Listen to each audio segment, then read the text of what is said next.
Hello friends, मैं पवन कुमार आज मैं आपके लिए लेके आया हूँ ट्रिपल सी में नवंबर माह में आने वाले एग्जाम के लिए महत्वपूर्ण प्रश्न।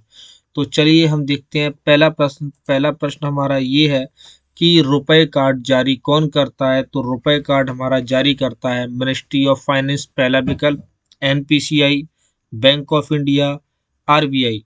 तो हम यहाँ पर देखेंगे कि हमारा जो रुपए कार्ड है, रुपए कार्ड हमारा कौन जारी करता है।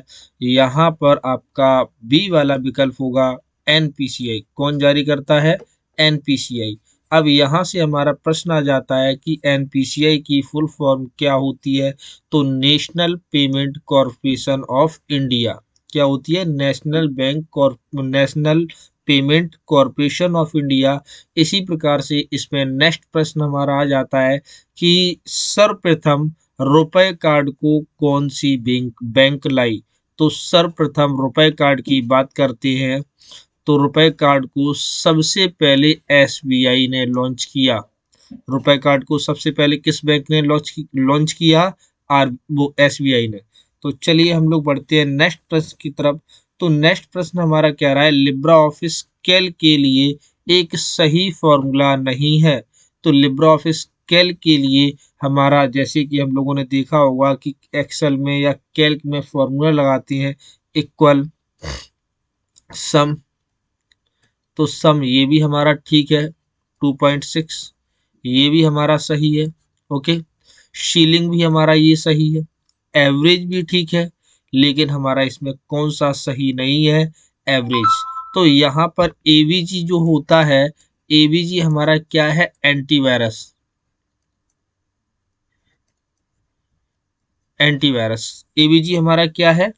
एंटीवायरस। तो ये हमारा फॉर्मूला, इस हिसाब से हमारा आंसर कौन सा होगा? एवीजी। ओके, तो यहाँ पर ध्यान में रखना है, ये फॉर्मूले भी पूछ लिए जाते हैं कि हमारा फॉर्मूला कौन सा सही है और कौन सा सही नहीं है। तो यहाँ पर हमारा कौन सा सही नहीं है? तो कौन सा नहीं है? एवीजी। इसी प्रकार से हम लोग चलते हैं नेक्स्ट प्रश्न की तरफ। तो नेक्स्ट प्रश्न हमारा ये कह रहा है कि लिब्रा ऑफिस लिब्रा ऑफिस की तो हो गए। अब नेक्स्ट प्रश्न की तरफ हम आ गए। रोबोट में किस तरह की बुद्धि का इस्तेमाल किया जाता है। तो रोबोट में हमारा artificial intelligence, machine language, natural language, none of this. तो यहाँ पर हम देख सकते हैं कि हमारा इसमें क्या होगा? एआई यानी आर्टिफिशियल इंटेलिजेंस, इसको शॉर्ट में भी कहती हैं। एआई की फुल फॉर्म बताइए। तो एआई की फुल फॉर्म क्या होती है? Artificial intelligence. अब क्वेश्चन हमारा आ जाता है कि एआई के फाउंडर कौन है। तो जॉन मिथाई। ठीक है, एआई के फाउंडर कौन है? जॉन मिथाई। इसको नोट कर लीजिएगा। इससे पहले वाले वीडियो में भी हम इसके बारे में बता चुके हैं। अब यहाँ पर प्रश्न आ जाता है कि एआई सर्वप्रथम कब आया। तो एआई सर्वप्रथम हमारा 1950 में आया। ठीक है, 1950 के दशक में आया। इसी प्रकार से अब हम बात करते हैं, अब इसको पहचान कब मिली। तो एआई को पहचान हमारी मिली 1970 में। 1970 में समझ में आया। 1970 के दशक में इसे पहचान मिली। अब बात कर लेते हैं कि एआई को सर्वप्रथम किसने यूज किया। तो एआई को सर्वप्रथम 1981 में जापान ने यूज किया। ठीक है, तो चलिए बढ़ते हैं हम नेक्स्ट प्रश्न की तरफ। उमंग ऐप का पूर्ण रूप क्या है। तो उमंग ऐप के बारे में हम आपको पहले ही बता चुके हैं। उमंग ऐप की फुल फॉर्म या आ जाता है, या उमंग स्टैंड फॉर। तो उमंग ऐप की फुल फॉर्म क्या होती है? Unified mobile application for new age. तो इसका क्या होगा? उमंग ऐप में कितनी भाषाएं हैं। तो उमंग ऐप में आपकी कितनी भाषाएं हैं? 13। उमंग ऐप कब आया, यानी उमंग ऐप को कब लॉन्च किया गया। तो उमंग ऐप को आपका 2017 में लॉन्च किया गया। ठीक है, तो उमंग ऐप को कब कब लॉन्च किया गया? 2017 में। इसी प्रकार से चलिए हम लोग बढ़ते हैं नेक्स्ट प्रश्न की तरफ। ईमेल की फुल फॉर्म क्या होती है। तो ईमेल की फुल फॉर्म हमारी होती है इलेक्ट्रॉनिक मेल। ईमेल की फुल फॉर्म क्या होती है? Electronic mail. अब क्वेश्चन हमारा ये कह रहा है कि ईमेल आईडी किस से मिलकर बनी होती है। तो ईमेल आईडी हमारी यूजर नेम, यूजर नेम, ठीक है, और डोमेन नेम,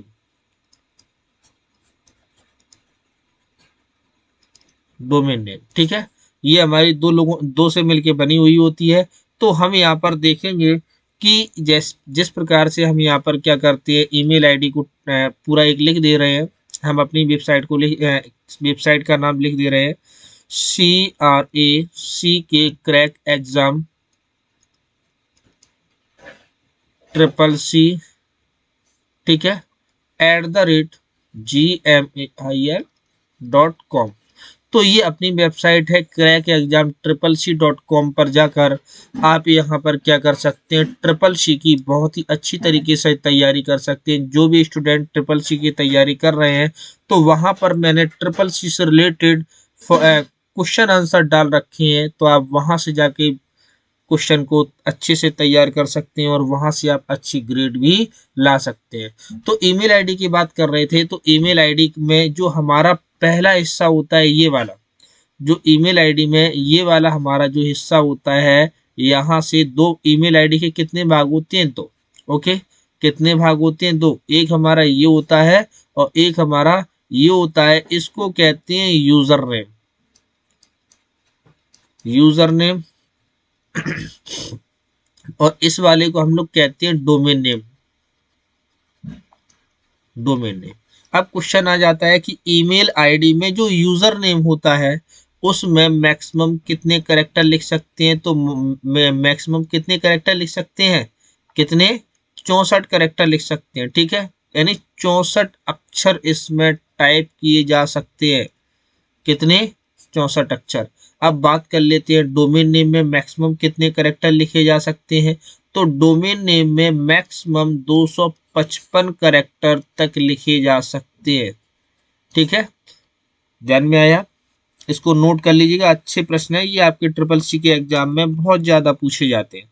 अब यहाँ पर आ जाते हैं कि ईमेल आईडी के कितने भाग होते हैं, दो। तो आपको समझ में आ गया है कि ईमेल आईडी के हमारे दो भाग होते हैं।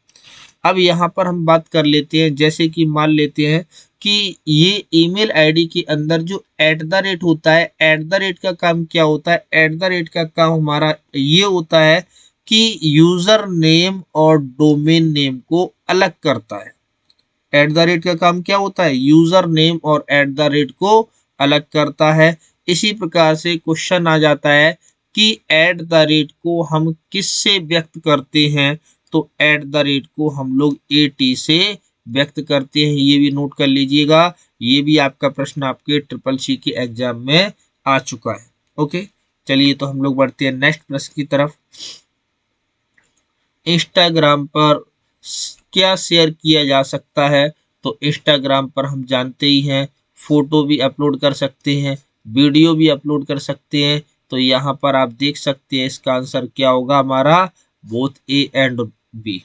अब क्वेश्चन आ जाता है कि इंस्टाग्राम पर आप कितने मिनट का वीडियो अपलोड कर सकते हैं, तो इंस्टाग्राम पर आप 1 मिनट का वीडियो अपलोड कर सकते हैं। अब क्वेश्चन आ जाता है कि इंस्टाग्राम पर कितने सेकंड का वीडियो अपलोड कर सकते हैं, तो इंस्टाग्राम पर आप 60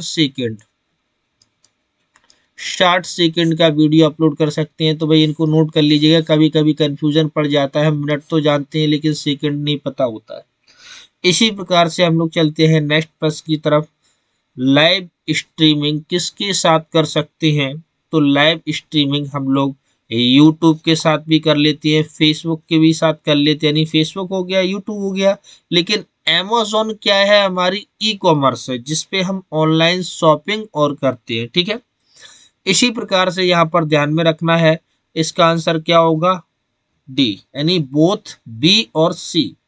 इसी प्रकार से हम लोग यहाँ पर अगला प्रश्न आ जाता है, अगले प्रश्न की तरफ बढ़ेंगे।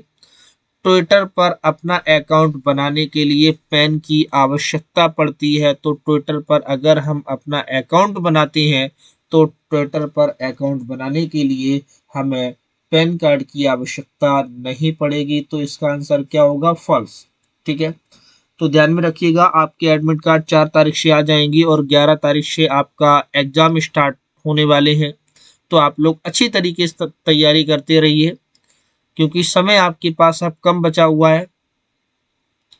IIoT, IIoT, ठीक है।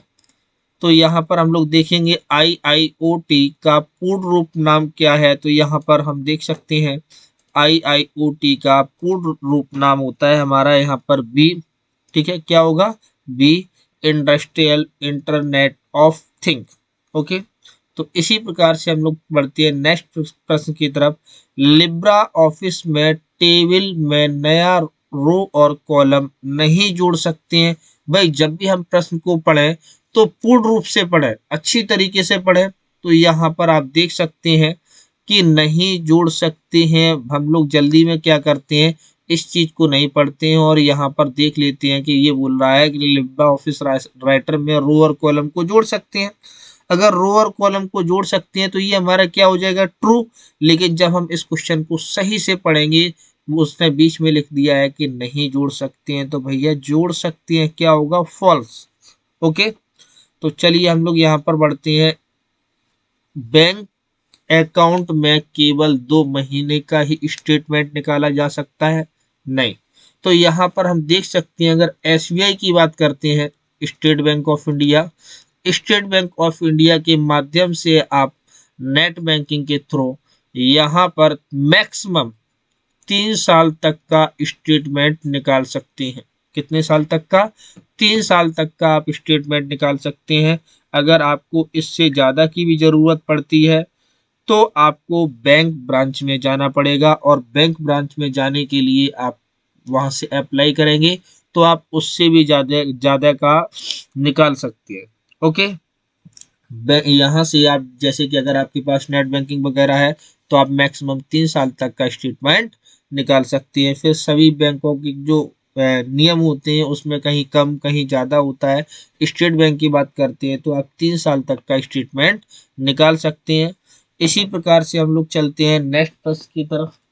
इसी तरीके से हम लोग बढ़ते हैं नेक्स्ट प्रश्न की तरफ। नेक्स्ट प्रश्न हमारा क्या कह रहा है, लाइनेक्स का फुल फॉर्म क्या है।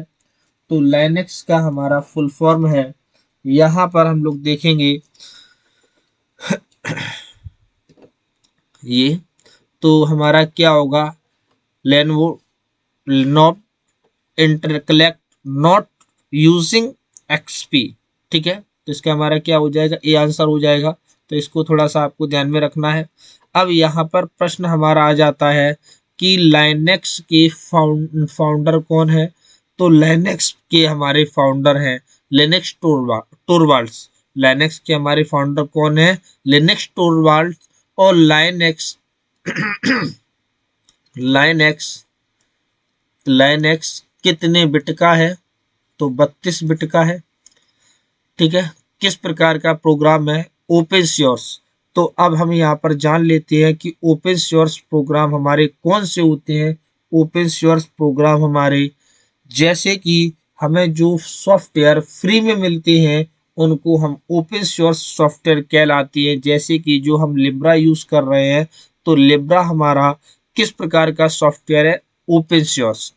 अब बात कर लेते हैं, जैसे कि प्रो सॉफ्टवेयर हमारे कौन कौन से होते हैं। तो प्रो सॉफ्टवेयर हमारे, जैसे कि जो हम पैसों से खरीदते हैं उनको हम प्रो सॉफ्टवेयर कहते हैं। जिनको हम पैसों से खरीदते हैं उनको हम क्या कहते हैं, प्रो सॉफ्टवेयर। प्रो सॉफ्टवेयर या फिर प्रोप्राइटरी सॉफ्टवेयर के नाम से जानते हैं। तो ये क्वेश्चन हमारा बहुत अच्छा है कि प्रो सॉफ्टवेयर आपके कौन से होते हैं।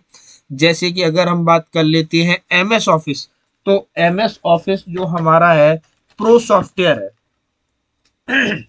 MS ऑफिस हमारा किस प्रकार का सॉफ्टवेयर है, प्रो सॉफ्टवेयर है। लाइनेक्स है और लिब्रा ऑफिस है, ये हमारे किस प्रकार के सॉफ्टवेयर होंगे, ओपन सोर्स। तो ध्यान में रखना है ओपन सोर्स सॉफ्टवेयर कौन से होते हैं, प्रो सॉफ्टवेयर हमारे कौन से होते हैं। तो ओपन सोर्स सॉफ्टवेयर आपको समझ में आ गया होगा। अब चलिए हम लोग बढ़ते हैं नेक्स्ट प्रश्न की तरफ। तो CVV की फुल फॉर्म क्या होती है, यहाँ पर इस प्रकार से ही प्रश्न आ सकता है कि CVV स्टैंड फॉर, एक ही बात है। तो यहाँ पर ध्यान में रखना है, इसकी फुल फॉर्म होती है कार्ड वेरिफिकेशन वैल्यू। तो ये हमारा यहाँ पर क्या हो जाएगा, ए नंबर, क्या हो जाएगा, ए नंबर। इसी प्रकार से हम लोग यहाँ पर देख सकते हैं कि जो हमारा सीवीवी होता है, सीवीवी किस पर पाया जाता है, तो सीवीवी हमारा किस पर पाया जाता है, सीवीवी किस पर पाया जाता है, एटीएम पर या क्रेडिट कार्ड पर। सीवीवी पर कितने डिजिट होते हैं, तो सीवीवी पर हमारे 3 डिजिट होते हैं, ध्यान में रखना है, ठीक है। इसी प्रकार से अगर आ जाता है अमेरिकन अमेरिकन एक्सप्रेस कार्ड पर कितने डिजिट का सीवीवी होता है, तो अमेरिकन एक्सप्रेस कार्ड पर हमारा 4 अंक का डिजिट होता है सीवीवी। और अपने यहाँ पर जो सीवीवी होता है वो कितने का होता है, 3 का। अमेरिकन एक्सप्रेस कार्ड पर कितने का होता है, 4 डिजिट का सीवीवी होता है। तो भाई इसको नोट कर लीजिएगा, ये प्रश्न आपका अच्छा है, ठीक है। तो यहाँ पर स्क्रीनशॉट भी ले सकते हैं आप लोग। चलिए अब हम लोग बढ़ते हैं नेक्स्ट प्रश्न की तरफ। तो नेक्स्ट प्रश्न हमारा कह रहा है कि पीजीपी की फुल फॉर्म बताइए। तो पीजीपी की फुल फॉर्म हमारी क्या होती है, वो हमें यहाँ से देखना है। तो जैसे कि हाँ, इसमें एक क्वेश्चन और छूट गया है, यहाँ पर हम लोग आ गए हैं, थोड़ा सा पीछे आ जाते हैं। जो हमारा सीवीवी होता है वो हमारा किस पर आता है, एटीएम पर। सीवीवी किस पर आता है, एटीएम पर आता है। तो एटीएम में कितने डिजिट होते हैं, तो एटीएम में आपके 16 डिजिट होते हैं। कितने डिजिट होते हैं, 16, ठीक है, ये नोट कर लीजिएगा। इसी प्रकार से यहाँ पर हम लोग देखेंगे कि 16 तो होते हैं, कभी कभी हमारा इसमें विकल्प भी चेंज हो जाता है, 16 का नहीं दिया जाता है, कितने का दे दिया जाता है, 19 का। कितने का, 19 का। अब 19 कैसे होंगे, 16 तो आपके अंक हो गए, 3 डिजिट काउंट कर लीजिए, ये सीवीवी, तो हमारा प्लस करेंगे 3, तो कितना हो जाएगा, 19। तो भाई इसको थोड़ा सा आप लोगों को ध्यान में रखना है। तो इसको जब हम लोग ध्यान में रखेंगे, आगे बढ़ते हैं। प्रेटी गुड ऑफ पार्ट, तो इसकी फुल फॉर्म क्या होगी, प्रेटी गुड पार्ट, ओके। तो चलिए हम लोग नेक्स्ट क्वेश्चन की तरफ बढ़ते हैं। तो ये आपको पहले से ही आता है, क्यूआर कोड का इस्तेमाल पहली बार कब किया गया, 1992, बी नंबर 1993, 1994, 1995। भाई कमेंट करते रहिए। तो आइए हम देख लेते हैं इसका आंसर क्या होगा, 1994 में। तो इसका आंसर क्या होगा, 1994 में। इसी प्रकार से हम लोग आगे बढ़ते हैं। आगे है लिब्रा ऑफिस। लिब्रा ऑफिस के जनक किसको कहा जाता है, तो लिब्रा ऑफिस के जनक हमारी हैं मार्को बेरी। अब हमारा यहाँ पर एक प्रश्न और आ जाता है कि लिब्रा ऑफिस कब जारी किया गया, यानी लिब्रा ऑफिस पहली बार कब आया, तो लिब्रा ऑफिस आपका पहली बार 2011 में आया, ओके। तो ये क्वेश्चन तो आपको याद रखना ही है, क्योंकि ये क्वेश्चन आपका बहुत ही ज्यादा पूछा जाता है, ओके। तो लिब्रा ऑफिस कब आया, 2011 में। अब इसी क्वेश्चन को घुमा दिया जाता है कि लिब्रा ऑफिस का पहला संस्करण कब जारी किया गया। तो देखिए इस संस्करण में हम लोग थोड़ा सा कंफ्यूजन में पड़ जाते हैं। चीज एक ही है, तो संस्करण आपका 2011 में, यानी क्वेश्चन वही कह रहा है कि लिब्रा ऑफिस पहली बार कब आया, तो लिब्रा ऑफिस पहली बार कब आया, 2011 में। इन सन को याद रख लीजिए, और इस नाम को, ये क्वेश्चन हमारा कई बार देखने को मिला है, बहुत ही महत्वपूर्ण प्रश्न है। भारत में सिलिकॉन वैली किसे कहा जाता है, तो भारत में सिलिकॉन वैली बेंगलुरु को कहा जाता है, ठीक है। किसे कहा जाता है, बेंगलुरु को। अब यहाँ पर ध्यान में रखना है कि सिलिकॉन वैली, आईसी जो होती है, आईसी आईसी आईसी किसकी बनी होती है, सिलिकॉन की। किसकी बनी होती है, सिलिकॉन की। सिलिकॉन की आईसी किसकी बनी होती है, सिलिकॉन की बनी होती है। और आईसी की फुल फॉर्म क्या होती है, इंटीग्रेटेड सर्किट चिप। क्या होती है, इंटीग्रेटेड सर्किट चिप, ठीक है। इसी तरीके से इसके फाउंडर पूछ लिए जाते हैं, तो आईसी के फाउंडर हमारे हैं जैक किलवी। कौन है? जैक किलवी। ओके, नोट कर लीजिएगा। इसी प्रकार से हम लोग बढ़ते हैं नेक्स्ट प्रश्न की तरफ। हमें डेबिट कार्ड की पासवर्ड को अपनी डायरी में लिख के रखना चाहिए। डेबिट कार्ड हमारा हो गया जैसे कि एटीएम। एटीएम को हमें डायरी में नहीं लिख के रखना चाहिए, क्योंकि हो सकता है कि अगर आपको डायरी मिल जाए तो हो सकता है कि आपका एटीएम का पासवर्ड कोई ले ले। तो इसका आप ध्यान में रखना है। क्या होता है? फॉल्स होगा। हमें याद नहीं, हमें डायरी में नहीं लिख के रखना चाहिए। कहाँ रखना चाहिए? माइंड में, याद रखना चाहिए। अब क्वेश्चन यहाँ पर ये भी आ जाता है कि एटीएम पासवर्ड किसे बताना चाहिए? पुत्र को, पुत्र को, पुत्री को, है ना, पत्नी को, या कोई नहीं, इनमें से कोई नहीं, या नन कर देती है, एनी, नन। तो ध्यान में रखना है, ना ही पुत्र को बताना चाहिए, पुत्री को भी नहीं, पत्नी को भी नहीं, और इनमें से कोई नहीं। पासवर्ड किसी को नहीं बताना चाहिए, अपने पास ही रखना चाहिए। भाई होता क्या है कि भाई आपने पत्नी को बता दिया, पत्नी चली गई शॉपिंग करने, तो थोड़ा सा ध्यान में रखिएगा। वैसे तो भाई हम लोग नॉर्मल पुत्र पुत्री पत्नी को बता देते हैं जो लिखित में है, तो वहां पर क्या है कि पासवर्ड किसी को नहीं बताना चाहिए। अच्छा, यहाँ पर एक प्रश्न और आ जाता है कि हमें अपने पासवर्ड को कितने मंथ में बदलते रहना चाहिए? तो ध्यान में रखेंगे 3 मंथ, यानी 90 दिन, 3 मंथ। ठीक है, 3 मंथ, महीने में बदलते रहना चाहिए। ठीक है, क्यों? क्योंकि हमारे होता क्या है कि फिशिंग से बचने के लिए, फिशिंग से बचने के लिए हमें कितने महीने में पासवर्ड बदलते रहना चाहिए? 3 महीने में। इसी प्रकार से यहाँ पर आ जाता है कि 500 रुपए के नोट के पीछे क्या है? तो 500 रुपए के नोट के पीछे हमारा किसका चित्र बना हुआ है? तो रेड फोर्ट। किसका चित्र बना हुआ है? Red fort. तो ये हम रुपए वाली पोस्ट का लिंक जो है डिस्क्रिप्शन बॉक्स में दे देंगे, वहां से आप पढ़ सकते हैं। इसी प्रकार से रुपए से रिलेटेड बहुत सारे प्रश्न आते हैं कि जी जो 1 रुपए एक का सिक्का होता है, जो कॉइन होते हैं, कॉइन को कौन जारी करता है? तो कॉइन को हमारी भारत सरकार जारी करता है। कौन करता है? भारत सरकार। भारत सरकार, यानी गवर्नमेंट ऑफ इंडिया। जो हमारे कॉइन होती है, कॉइन को कौन जारी करता है? भारत सरकार।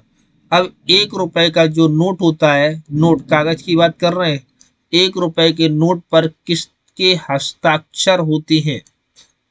1 रुपए के नोट पर हस्ताक्षर होते हैं। तो 1 रुपए के नोट पे हमारे किसके हस्ताक्षर होते हैं? वित्त मंत्रालय, मंत्रालय, है ना, वित्त मंत्रालय के होते हैं। तो यहाँ पर ध्यान में रखना है कि जो हमारा रुपए वाला ये सिंबल लिया गया है, ये वाला, है ना, ये वाला, ये किस भाषा से लिया गया है? तो ये हमारा संस्कृत भाषा से लिया गया है। तो ये आपको ध्यान में रखना है, बहुत ही इंपॉर्टेंट प्रश्न है। चलिए हम लोग बढ़ते हैं नेक्स्ट प्रश्न की तरफ। अगर यह वीडियो आपको पसंद आई है तो इसे आप लाइक करें, शेयर करें, कमेंट करें और सब्सक्राइब भी कर लें। चलिए नेक्स्ट प्रश्न की तरफ बढ़ते हैं। एट कमांड के साथ, अच्छा आंसर इसमें दिया है, एट कमांड के साथ निम्नलिखित में कौन सा फॉर्म अमान्य है? तो इसमें हमारा कौन सा अमान्य है? एट मॉर्निंग, ठीक है, एट नून, ठीक है, at now, at now +2 year. अब इसी प्रकार से एट 307 +1 डे। तो यहाँ पर हमारा क्या होता है कि जो हमारा फिक्स टाइम है एट नाउ 2 ईयर्स, एक निश्चित समय है, और ये भी हमारा इतना निश्चित समय है कि 3:07 पर हमें जो भी कार्य करना है। तो यहाँ पर क्या होगा? Eight morning. ठीक है, क्या होगा? Eight morning. तो इसको स्क्रीनशॉट ले लीजिए। ये प्रश्न आपका पिछले मंथ पूछा गया था। ये बहुत ही अच्छा प्रश्न है। तो चलिए हम लोग नेक्स्ट प्रश्न की तरफ बढ़ते हैं। इलेक्ट्रॉनिक वित्तीय लेन देन किस प्रकार की बैंकिंग में किया जाता है, और मैं एक प्रक्रिया कैसे चलाएं? तो यहाँ पर हम लोग देख सकते हैं, यहाँ पर हमारा क्या होगा, इलेक्ट्रॉनिक। तो क्या होगा, इंटरनेट बैंकिंग। इंटरनेट बैंकिंग से हम लोग क्या कर सकते हैं, इसमें सारी प्रक्रिया को देख सकते हैं। ओके, स्टेटमेंट भी हम लोग डाउनलोड कर सकते हैं, ये सारी प्रोसेस हम लोग यहाँ पर कर सकते हैं। देखिए, अगर आपको ये प्रश्न चाहिए है, ठीक है, अगर आप इन प्रश्नों को देखना चाहते हैं तो यहाँ पर आपकी वेबसाइट है क्रैक एग्जाम ट्रिपल सी। ठीक है, तो हम आपको यहाँ पर अभी दिखा रहे हैं। ठीक है, crack exam triple C website पर जाके आप यहाँ पर देख सकते हैं, ये हमारी वेबसाइट है। तो आप यहाँ से ट्रिपल सी की अच्छी खासी तैयारी कर सकते हैं। यहाँ पर देखिए सारे प्रश्न आपको मिल जाएंगे। ये लिंक जो है हम आपको डिस्क्रिप्शन बॉक्स में दे देंगे। ठीक है, क्या होगा, ठीक है, इसी प्रकार से आप यहाँ पर सारे देख सकते हैं, सारे क्वेश्चन आपको मिल जाएंगे। ओके, आ रहे ना। तो आप डिस्क्रिप्शन बॉक्स में आप इन क्वेश्चन को यहाँ से देख सकते हैं, अगर आपको क्वेश्चन चाहिए है। तो चलिए हम नेक्स्ट प्रश्न की तरफ बढ़ते हैं। तो क्वेश्चन हमारा क्या कह रहा था, इलेक्ट्रॉनिक वित्तीय लेन देन किस प्रकार की बैंकिंग में किया जाता है, तो किस में किया जाता है, ई बैंकिंग। क्या हो रहा है, इलेक्ट्रॉनिक, तो इलेक्ट्रॉनिक हमारा क्या होता है, ठीक है, इलेक्ट्रॉनिक बैंकिंग होगी। तो यहाँ पर हम देख सकते हैं इसका आंसर क्या होगा, इलेक्ट्रॉनिक बैंकिंग। कंप्यूटर के स्टार्ट और रिस्टार्ट होने की प्रक्रिया को क्या कहते हैं, तो कंप्यूटर की स्टार्ट और रिस्टार्ट होने की प्रक्रिया को हम लोग कहते हैं बूट। तो अब यहाँ पर क्वेश्चन आ जाता है कि बूट या आईएनजी बूटिंग, बूटिंग कितने प्रकार की होती है, कितने प्रकार की होती है। तो बूटिंग हमारी दो प्रकार की होती है। एक बूटिंग हमारी होती है कोल्ड बूटिंग, कोल्ड बूटिंग, और एक हमारी होती है सॉफ्ट बूटिंग। कोल्ड कोल्ड को ही हम लोग किस नाम से जानते हैं, सॉफ्ट, सॉफ्ट। अब यहाँ पर आगे भाई, यहाँ पर हमारा होगा वार्म, वार्म, RM वार्म, और हार्ड, वार्म और हार्ड। तो ध्यान में रखना है, हमारी बूटिंग दो प्रकार की होती है। कोल्ड बूटिंग, कोल्ड बूटिंग को हम लोग सॉफ्ट बूटिंग के नाम से जानते हैं। वार्म बूटिंग, वार्म बूटिंग को हम लोग हार्ड बूटिंग के नाम से जानते हैं। अगर इसके बारे में आपको डिटेल में चाहिए तो इससे प्रीवियस वाली क्लास में आप देख सकते हैं, वहां पर मैंने ये सारी चीजें बता के रखी हुई। तो चलिए हम लोग बढ़ते हैं नेक्स्ट प्रश्न की तरफ। नेक्स्ट प्रश्न हमारा ये कह रहा है, बाइनरी संख्या में कितनी डिजिट होती है, तो बाइनरी संख्या में कितनी डिजिट होती है, 2, 4, 2, 8, 10, 16। तो यहाँ पर बताइए कमेंट करके इसका आंसर क्या होगा, 2। दो घात बाइनरी को हम लोग दो घातीय संख्या भी कहते हैं। भाई बाइनरी तो हम लोग, हमें ऑटोमेटिक समझ में आ जाती है। तो बाइनरी का आविष्कार किसने किया, तो लेडी एडा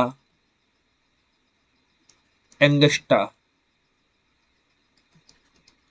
एंगस्टा, अरे एंगस्टा, ठीक है, वो थोड़ा सा गड़बड़ हो जाता है तो उसको नोट सही कर लीजिए। लेडी एडा एंगस्टा, लेडी एडा एंगस्टा है, प्रथम प्रोग्रामर भी है। विश्व की पहली प्रथम प्रोग्रामर लेडी कौन है, लेडी एडा एंगस्टा। तो ये प्रश्न आपका अच्छा है। तो चलिए हम लोग बढ़ते हैं नेक्स्ट प्रश्न की तरफ। अबंटू में, निम्नलिखित में अबंटू में ईमेल क्लाइंट है, निम्नलिखित में ईमेल क्लाइंट हमारा क्या होता है, थंडरबर्ड। क्या होता है, थंडरबर्ड। तो ये उसका खुद ही का सॉफ्टवेयर है थंडरबर्ड, उसमें आपका ईमेल क्लाइंट खुद ब खुद ही आता है। इसी प्रकार से हम लोग बढ़ते हैं, लिब्रा ऑफिस में कौन सा विकल्प इम्प्रेस में केवल टेक्स्ट को प्रदर्शित करने के लिए उपयोग किया जाता है, तो टेक्स्ट को सिर्फ प्रदर्शित करने के लिए हम लोग आउटलाइन का प्रयोग करते हैं। जैसे कि मान लेते हैं हम आपको प्रैक्टिकल की सहायता से बता दे रहे हैं, तो हम क्या करते हैं, इम्प्रेस को ओपन करते हैं, फाइल में जाना है, न्यू, इस प्रेजेंटेशन आ रहा है। अब हम यहाँ पर क्या करते हैं, मान लेते हैं हमने ये कोई मैटर लिखा और यहाँ पर हमने क्या की, कोई इमेज लगा दी। क्या किया, कोई इमेज लगा दी। जैसे कि मान लेते हैं ये, यहाँ पर हमने इसको रख दिया। अब इसको हम क्या करेंगे, व्यू में आएंगे और व्यू में आने के बाद आउटलाइन पर क्लिक करेंगे। तो आउटलाइन पे आप यहाँ पर देख सकते हैं कि यहाँ पर सिर्फ आपका क्या आ रहा है, टेक्स्ट। तो क्वेश्चन बन जाता है कि लिब्रा ऑफिस राइटर में ऐसा कौन सा लेआउट होता है जिसमें सिर्फ हमें टेक्स्ट दिखाई देता है, तो ऐसा कौन सा लेआउट होता है, आउटलाइन। ओके, तो इसी प्रकार से हम लोग चलते हैं नेक्स्ट प्रश्न की तरफ। निम्नलिखित में से यदि आप माउस की बाईं कुंजी को दबाती हैं और माउस को स्लाइडर के चारों ओर घुमाती हैं तो इसको हम क्या कहते हैं, ड्रैगिंग। ये क्वेश्चन हमारा पहले भी डिस्कस हो चुका है ना। ये क्वेश्चन हमारा पहले भी डिस्कस हो चुका है, आउटलाइन। ठीक है, ये इसमें हमारा क्या होगा, आउटलाइन। तो भाई थोड़ा सा नोट करते रहिएगा, स्क्रीनशॉट भी ले सकते हैं आप लोग। निम्नलिखित में कौन सी चौड़ाई आप लिब्रा ऑफिस कैल्क के न्यूनतम चौड़ाई को सेट कर सकती हैं। तो न्यूनतम चौड़ाई हमारी कितनी होती है, 0.1। क्या होगी, 0.1। तो इसके बारे में हम आपको क्लियर करा देंगे। जैसे कि मान लेते हैं रो की मिनिमम या मैक्सिमम सारी चीजें होती हैं। चलिए अगले वाले टॉपिक में, यानी कल वाले टॉपिक में हम आपको कैल्क के सारे क्वेश्चन रिवाइज कराएंगे, तो वहां पर हम आपको ये सारी चीजें ले लेंगे। ओके, इसी प्रकार से हम लोग चलते हैं। निम्नलिखित में यदि माउस की बाएं कुंजी को अच्छा ये तो हमारा हो ही गया है, तो इसको हम आपको बता चुके हैं। इसका आंसर क्या होगा, ड्रैगिंग। ये नहीं, क्या होगा, ड्रैगिंग। जब माउस से पकड़ के हम लोग किसी चीज को घुमाते हैं तो इसका आंसर क्या होगा, ड्रैगिंग। चलिए नेक्स्ट प्रश्न की तरफ बढ़ते हैं हम लोग। तो अगला यहाँ पर है, जैसे कि मान लेते हैं ये ड्रैगिंग क्लियर होगा ना, इस तरीके से करते हैं। ओके, अब हम लोग यहाँ पर आ जाते हैं।